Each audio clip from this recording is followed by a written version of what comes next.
नमस्कार दोस्तों, स्वागत है आप सभी का आपके अपने YouTube चैनल से आप क्लासेस स्टडी में। साथियों, आज की इस वीडियो में यूपी पुलिस भर्ती परीक्षा 2024, एसएससी जीडी भर्ती परीक्षा 2024 और रेडियो ऑपरेटर भर्ती परीक्षा 2024 में पूछे जाने वाली हिंदी के अति महत्वपूर्ण प्रश्नों का प्रैक्टिस सेट लेकर के आया हूँ। साथियों, आपको हिंदी के बॉयफ्रेंड करा रहा हूँ जो पिछले परीक्षाओं में पूछे गए और आने वाले समय में ये सारे प्रश्न आपकी परीक्षा के लिए बहुत ज़्यादा महत्वपूर्ण हो जाते हैं। तो आज के प्रैक्टिस सेट को पूरा करिएगा। अगर आपको ये प्रैक्टिस सेट पसंद आए तो वीडियो को आप लाइक कर देना। चैनल को आपने अभी तक सब्सक्राइब नहीं किया होगा तो चैनल को आप जरूर सब्सक्राइब कर लीजिएगा। हमारे यूट्यूब चैनल पर आपको यूपी पुलिस भर्ती परीक्षा 2024 और एसएससी जीडी भर्ती परीक्षा 2024 की संपूर्ण तैयारी कराई जा रही है। तो चैनल पे आप सब्सक्राइब करके रखिएगा, क्योंकि आपको जितनी ज़्यादा से ज़्यादा मैं क्लासें प्रोवाइड कराऊंगा। और नोटिफिकेशन बेल को भी दबा लेना, तो हर एक वीडियो का नोटिफिकेशन आपके पास पहुंच जाएगा, जिससे आप क्लास करोगे और अपनी तैयारी को मजबूत बनाओगे। तो इन्हीं सब बातों को ध्यान में रखते हुए शुरू करते हैं आज का अपना ये हिंदी के अति महत्वपूर्ण प्रश्नों का ये प्रैक्टिस सेट। तो प्रश्न है आपके सामने कि 114 कि व्यंजन कितने होते हैं। तो कितने होते हैं? तो हिंदी में जो व्यंजन होते हैं वो होते हैं 33। कितने? 33। 114 का आंसर ऑप्शन नंबर डी। प्रश्न 115 आपके सामने कि बर्तनी की दृष्टि से कौन सा शुद्ध है। तो इनमें से कौन सा शब्द है जो बर्तनी की दृष्टि से शुद्ध है? 3 गलत होंगे जबकि एक है वो शुद्ध होगा। तो अंतर्ध्यान यानी ये जो 115 का है ये शुद्ध है। 115 का आंसर ऑप्शन नंबर ए। प्रश्न संख्या 116 आपके सामने कि निम्नलिखित में से किस शब्द में उपसर्ग है। तो कौन से शब्द में उपसर्ग है? पराजय। क्या? पराजय में उपसर्ग है, बाकी के किसी में उपसर्ग नहीं है। तो 116 का आंसर ऑप्शन नंबर बी।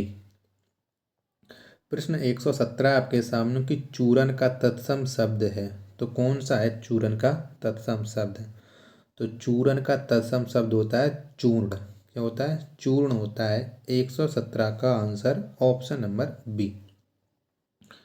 प्रश्न 118 है आपके सामने कि तद्भव शब्द का चयन कीजिए। तो इनमें से बताओ कि कौन सा तद्भव शब्द है।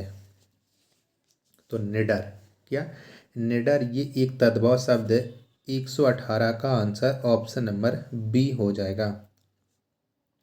प्रश्न संख्या 119 से आपके सामने की हिंदी में कृत प्रत्ययों की संख्या कितनी है। तो कितनी है? तो हिंदी में कृत प्रत्ययों की जो संख्या है वो है 28। कितनी है? 28 है। 119 का आंसर ऑप्शन नंबर ए। प्रश्न संख्या 120 है आपके सामने की निम्नलिखित में से कौन सा शब्द स्त्रीलिंग और पुल्लिंग दोनों है। तो इनमें से कौन सा शब्द है जो दोनों में प्रयोग होता है? प्रश्न संख्या 120 का बाद राइट आंसर बताइएगा। तो हार। क्या? हार ये दोनों में प्रयोग होता है। 120 का आंसर हो जाएगा ऑप्शन नंबर डी। अगला प्रश्न संख्या 121 है आपके सामने कि मैं काम से जा रहा हूँ, वाक्य में से का कारक है, यानी जो सी है ये कौन से कारक के अंतर्गत आता है ये आपको बताना है प्रश्न संख्या 121 में। तो ये होता है करण से। किसमें? करण से होता है। 121 का आंसर ऑप्शन नंबर बी। प्रश्न संख्या 122 है आपके सामने की भाववाच्य संज्ञा छांटिए। तो बताइएगा इनमें से कौन सी संज्ञा है जो भाववाच्य है। तो करुण। करुण ये एक भाववाच्य संख्या है। ऑप्शन नंबर बी इसका राइट आंसर हो जाएगा। अगला प्रश्न संख्या 123 है आपके सामने की निम्नलिखित विशेष विशेषण युग्मों में एक गलत है। तो इसमें से एक गलत है, उसी को छांटना है, बाकी के 3 हैं वो शुद्ध हैं। तो ताजी रोटी ये देखो कुछ नहीं समझ में आ रहा तो ये गलत ही है। तो 123 का आंसर ऑप्शन नंबर बी हो जाएगा। प्रश्न संख्या 124 है आपके सामने की अनविनीति का संधि विच्छेद कीजिए। तो इनमें से कौन सा है अनविनीति का संधि विच्छेद? तो अनु प्लस इति। क्या? अनु प्लस इति ये अनविति का संधि विच्छेद है। 124 का आंसर ऑप्शन नंबर बी। प्रश्न संख्या 125 है आपके सामने कि उसे क्या पता है जिसे कभी कोई कष्ट ना हुआ हो, मैं कौन सा सर्वनाम है। तो बताइएगा प्रश्न संख्या 125 में कौन सा सर्वनाम है। तो उसे क्या पता जिसे कभी कोई कष्ट ना हुआ, तो ये एक संबंधवाचक सर्वनाम है। 125 का आंसर ऑप्शन नंबर ए इसका राइट आंसर हो जाएगा। प्रश्न 126 है आपके सामने की घोड़दौड़ का समास विग्रह बताइए। तो कौन सा हो जाएगा घोड़दौड़ का समास विग्रह। तो ये हो जाएगा घोड़े की दौड़। क्या घोड़े की दौड़, घोड़दौड़ का समास विग्रह हो जाएगा 126 का आंसर ऑप्शन नंबर बी। प्रश्न संख्या 127 है आपके सामने कि तिमिर शब्द का विलोम है। तो कौन सा है तिमिर शब्द का विलोम। तो आलोक। क्या आलोक ये तिमिर शब्द का विलोम है। 127 का आंसर हो जाएगा ऑप्शन नंबर ए। अगला प्रश्न संख्या 128 है आपके सामने कि जिस वाक्य में क्रिया सामान्य भूतकाल में है, बताओ इनमें से कौन से वाक्य में है जो क्रिया है वो सामान्य भूतकाल में है। तो उसने पुस्तक पढ़ी।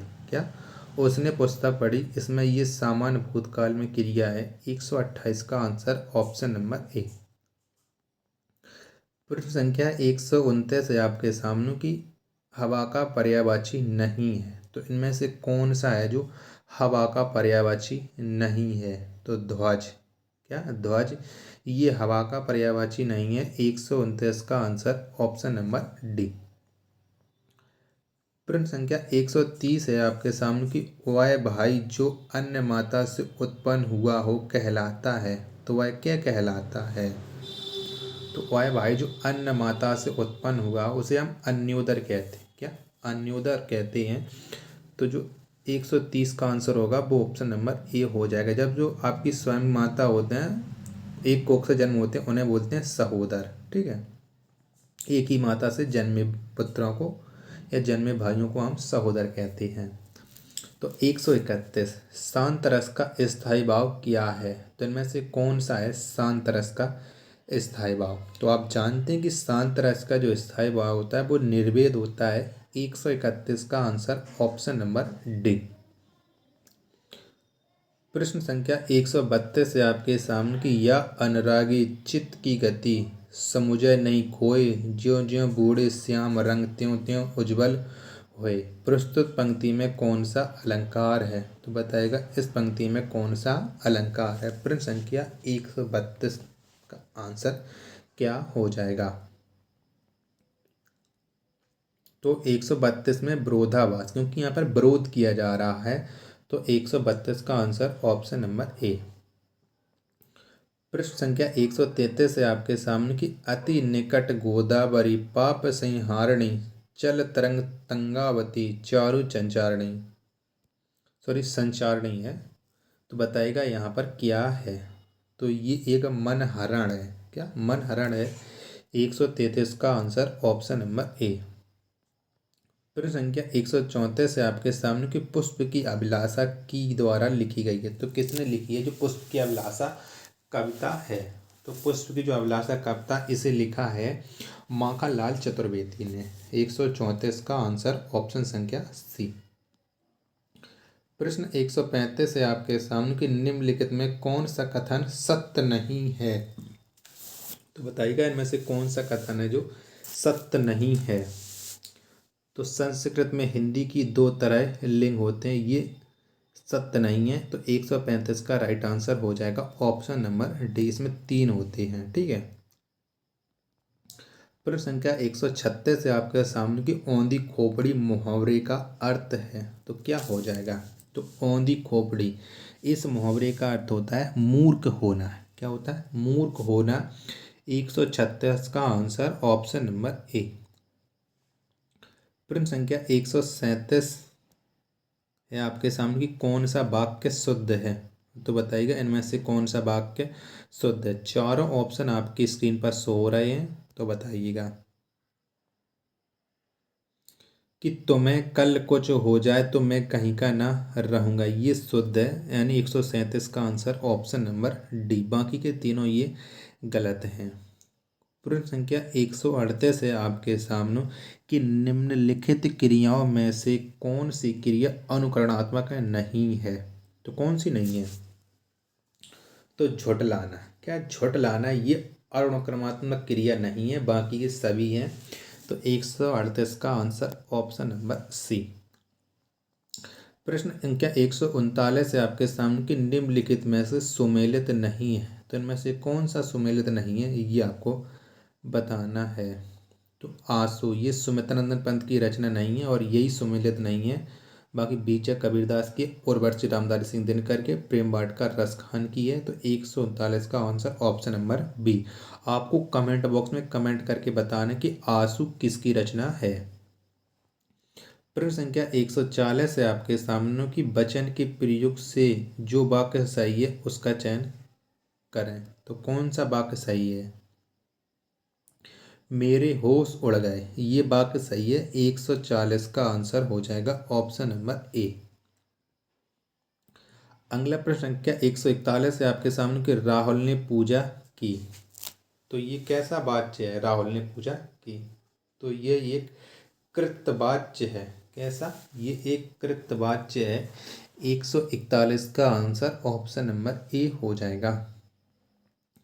प्रश्न संख्या 142 है आपके सामने कि पुर इसका उच्चारण एक समान है परंतु अर्थ भिन्न भिन्न है। विकल्प चयन करें जो सही अर्थ देते हैं। तो बताइएगा।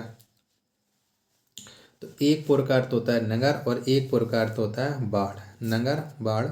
तो 142 का आंसर हो जाएगा ऑप्शन संख्या सी। आगे वाली पुर का अर्थ होता है नगर और जबकि पीछे वाले पुर तो एक ही से लिखा गया लेकिन अर्थ अलग अलग है। ठीक है। प्रश्न संख्या 143 है आपके सामने कि ध्रुव स्वामिनी की रचयिता कौन है। तो किसने लिखा है ध्रुव स्वामिनी को? तो इसे लिखा है जयशंकर प्रसाद ने। 143 का आंसर हो जाएगा ऑप्शन संख्या सी। प्रश्न संख्या 144 है आपके सामने कि जहां वाक्य की गति अंतिम रूप ले ले, विचार के तार एकदम टूट जाएं, वहां किस चिन्ह का प्रयोग किया जाता है। तो वहाँ कौन सा चिन्ह आता है? तो वहाँ पर आप जानते हैं कि सब कुछ खत्म हो जाए, वहाँ पर आता है पूर्ण विराम चिन्ह। 144 का answer option number D. Last प्रश्न है इसकी प्रैक्टिस सेट का कि सीटी वाला सा, पानी वाला सा, सड़क का सा, हल्का हा कौन से व्यंजन कहलाते हैं। तो ये किस से व्यंजन कहलाते हैं? तो ये कहलाते हैं संघर्षी व्यंजन। कैसे? ये संघर्षी व्यंजन कहलाते हैं। 145 का आंसर ऑप्शन संख्या सी। तो साथियों, अगर आपको ये प्रैक्टिस सेट पसंद आया हो तो वीडियो को आप लाइक कर देना। चैनल को आपने अभी तक सब्सक्राइब नहीं किया होगा तो चैनल को आप जरूर सब्सक्राइब कर लीजिएगा। मिलते हैं अपन नेक्स्ट प्रैक्टिस सेट में, तब तक के लिए धन्यवाद। जय हिंद।